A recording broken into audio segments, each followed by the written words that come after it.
मंगरुळपीर तालुक्यात शेलूबाजार येथे मटका जुगार पुन्हा जोमात। दिवाळी सुटीनंतर छुप्या पद्धतीने सुरू असलेल्या मटका जुगाराने पुन्हा डोकेवर काढले आहे। चालू आठवड्यापासून मटका जुगाराचा बाजार जोमात असल्याचे चित्र शहरात दिसून येत आहे। ऑक्टोबर महिन्यात गुन्हे शाखेने काही बुकी चालकांचा मुसक्या आवळल्या, परंतु त्यानंतर खुलेआम मटका सुरू असल्याचे चित्र आहे।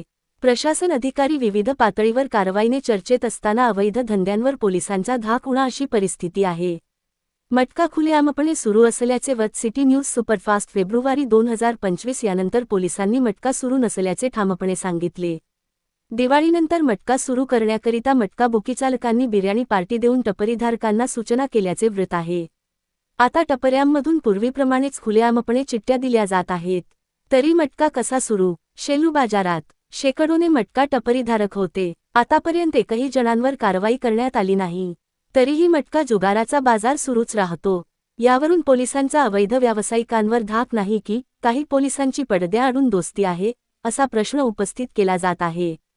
खाकीचा तो धाक कुठे? वाशिम पोलीस यांच्या आशीर्वादाने मटका पूर्णपणे सुरू आहे। पोलिसांच्या खाकीची वेगळीच धाक निर्माण झाली होती।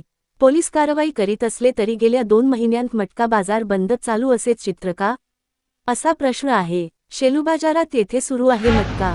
एसटी स्टँड, बाजार चौक, काही हॉटेलमध्ये नाका, बाजार चौक, एसटी स्टँड परिसरात खुलेआम मटका सुरू असल्याचे समजताच सिटी न्यूज सुपरफास्टच्या प्रतिनिधी तेथे जाऊन छायाचित्र काढले। खुलेआम सुरू असलेला मटका टपरीचे छायाचित्र काढताच हसत बसले। आमचे कोणी काही करत नाही आहे, पत्रकार किती येतात व जातात आहे, वक्तव्य करतात आला आशीर्वाद प्रशासकीय लोकांचा असल्याशिवाय आहे व्यक्त करत नाही। मी पोलीस आयुक्तांना यापूर्वीच शेलूबाजारात मटक्याची माहिती दिली आहे। मटका शेलूबाजारातून हद्दपार व्हावा। महाभारत न्यूज कारंजा मुख्य